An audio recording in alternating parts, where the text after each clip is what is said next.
Hello everyone, it's NLawson with CDC Take Charge Software, and this is Lesson 6 on writing xBasic code in Alpha Software.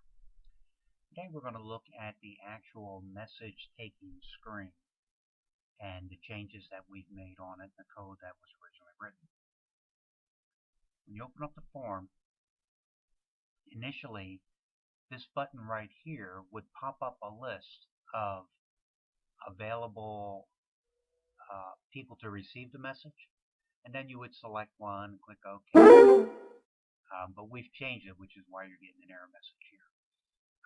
What we're doing instead is we're using a record list lookup method to take and provide the names that we want. And I'll explain why in a little bit. The from and the of are still the same, but ultimately that will change, and this will be a progressive lookup, which once selected will fill in their organization as well as their basic phone numbers and email accounts, making the application more user-friendly. Down here, on the original, you did not have enter new message. We've added that. And save message, we've added that. We do have mark as urgent, which they had, but we've changed the way that works, and I'll discuss that. And then review messages is another thing that we've added that takes you back to your review message form and exit. So let's look at the actual code on the form to see what we've done. So we exit out of here. No, we're not going to save. Go to our control panel, and we're going to bring up the take message form. Now, first, as I said, they had a button here, and on this button they have a good example of how to write an array. They call the script, so let's go to the script editor window and open that up, and it's choose message receiver, and here it is. So first they said RC is a numeric number, they set selection as C, they dim I as a numeric value, and index as a numeric value. Then they set RC to be a record count of all the names in the table message TR.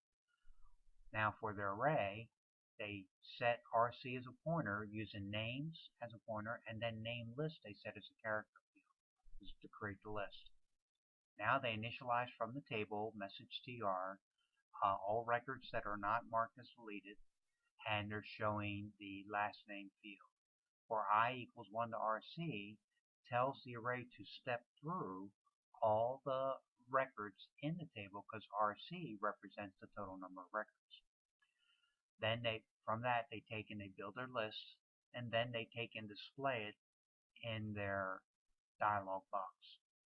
Finally, when the user makes a selection, they assign that value to the ID field and then refresh the name. Unfortunately, there's a problem with the way they did that. And that is that the receiver name is a calculated field. And calculated fields do not always update on a form until the form is saved. Now, since they did not have a save button, the person taking the message would not know that they actually selected the right user until that user went to review the message. So that's not really a great way to code.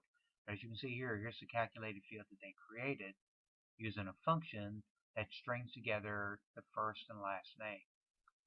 So we've changed that. What we've done, as I said, is we created a record list combo box. So here's the properties on that. So if you go to setup, you can see record list combo box or the message ID or message for ID field.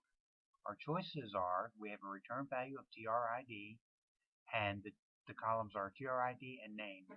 Now name is a field that we created in the table, which is calculated, and upon entry automatically adds together first, middle, and last name in a nice formatted preview. Let's take a look at that. Oh, I'm sorry, I didn't mean to do that. I want to actually preview. So here on the drop down, there you go. We have the ID number and the name. Pretty simple. Okay, now, as I mentioned, in a future lesson we'll discuss this down here. The next thing I want to show you was the mark as urgent. Here, once again, the code they used to my way of thinking, was way more than it needed to be. First, what they do, and I've rimmed it all out because I've written it much simpler. They go ahead and they take and set the value for this, which is the relative way of declaring the name of a form. Then they go ahead and they write three expressions. They evaluate the expressions so that in this first example, if text object 28 is visible, then make it not visible. Then they do the same thing with text object 27 and the text object and the urgent object on the form, marking it as urgent. Now to me that's redundant because the properties for each of these objects that they're declaring here are the same. If one is true, they're all true. If one is false, they're all false. So the simple way to write that is like this. We have one if-else statement. We use top parent as a relative method, and we said if top parent text object is visible true for text object 27, then set text object 27 to false, text object 28 to false, and urgent to false. Otherwise, set all three to true.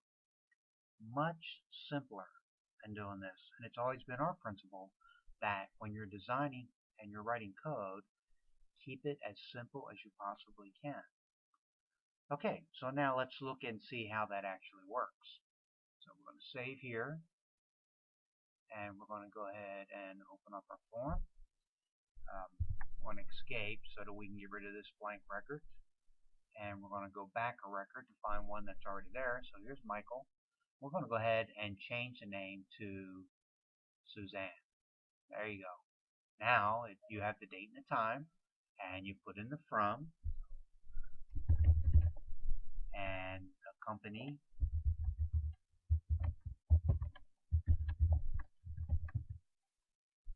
and then telephone and please call and need special attention, and you type the note. Now keep in mind what I said we'll be doing when we change this. It's going to take and put in the primary contact information, but you'll be allowed to change it to email, Twitter, Facebook, whatever modern communication types can be. Now down here where the mark urgent, remember this code is just this short piece of code here. When I mark it, there you go, it shows up as urgent. If I click it again, it turns it off. That's it. So as you can see, you can write code complicated or you can write it simple. In our case, we prefer simple. That's it for today. Thanks a lot and have a great day. And remember, our next lesson we'll look at how to do the same with the from as we did with the name here using a progressive lookup. Have a great day.